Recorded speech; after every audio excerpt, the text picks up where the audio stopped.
fait bien et c'est plutôt, ça se fait dans un temps correct et rapide. C'est important qu'on puisse la mettre rapidement parce que s'il y a une urgence, il faut vite s'habiller pour partir dans la capsule spatiale. Il y a un truc qui est vraiment difficile et qui est vraiment bizarre par rapport à sur Terre, c'est l'ISS, c'est la Station Spatiale Internationale que je reçois. Ouais. Il va naturellement vers les pieds. En fait, dans l'espace, ça devient un exercice d'abdos incroyable de se pencher pour mettre ses chaussettes. Over. Donc là en fait je ne peux recevoir que ce qui est émis de l'ISS. Je ne peux pas entendre ce que l'école... Bonjour Jeanne. Alors en fait c'est tous les muscles, les tout petits muscles de stabilisation du dos et de la colonne vertébrale. Ceux-là ils sont vraiment difficiles à entraîner dans l'ISS et d'ailleurs c'est pour ça que les premiers jours en retour sur Terre, déjà se remontent ont tendance à marcher pas complètement droit et à faire un petit peu l'équilibre. Je pense que ça va être assez rigolo. Over. Voilà, je ne peux pas entendre les questions que pose l'école. Donc là, physiquement, l'ISS, elle doit se situer à peu près au bout de mon antenne dans le ciel par là-bas. Pour l'instant, j'y ai pas encore été confrontée, mais clairement, si un jour je fais une sortie extravéhiculaire, là, ça va être le plus grand défi technique, physique, physiologique et tout ce qu'on peut imaginer, et même mental, parce que les sorties extravéhiculaires, ça demande non seulement une grande compréhension technique de ce qui se passe, mais aussi une grande préparation mentale, physique, physiologique, mais bon, pour l'instant, je sais pas encore si j'en ferai une, mais croisez les doigts pour moi, s'il te plaît. Over. Voilà, donc ça c'est Sophie Adenau, actuellement en direct de l'ISS.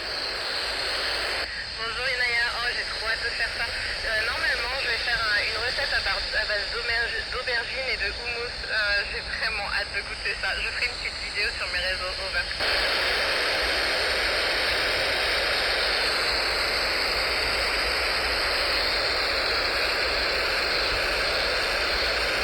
Bonjour Rémi, et oui, cette expérience Chloris, ça me donne vraiment envie de jardiner sur Terre. Et tu sais quoi le plus rigolo? En même temps que je faisais l'expérience Chloris, un jour j'ai fait un rêve que je jardinais sur Terre.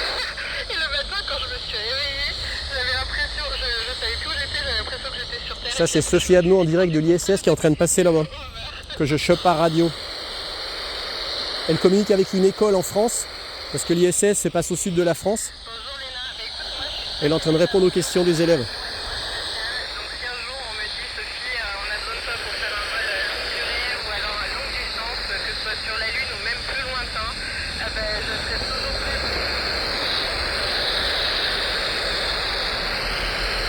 Je pense que je vais pas tarder à la perdre. Parce que là c'est 33.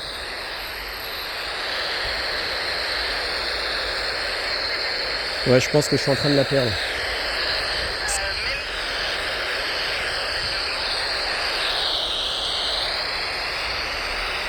Parce que la station est en train de...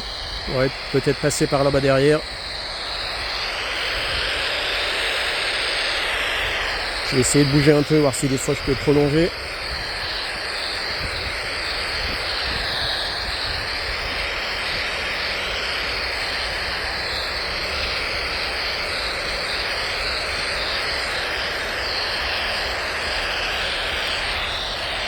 Ouais, non, là je l'ai perdu.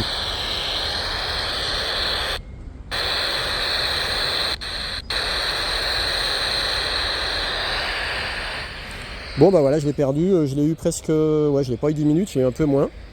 Parce que c'est 34, normalement la liaison elle durait 10 minutes. Mais moi comme j'ai les montagnes et puis là j'ai des immeubles, en fait j'ai dû partir de chez moi parce que j'ai un rendez-vous de dentiste dans 10 minutes. Donc j'ai pas pu écouter ça de chez moi, c'est dommage. Peut-être que j'aurais pu l'entendre plus longtemps. Voilà, bah, j'espère que ça vous aura plu. À bientôt pour de prochaines vidéos. Bye bye.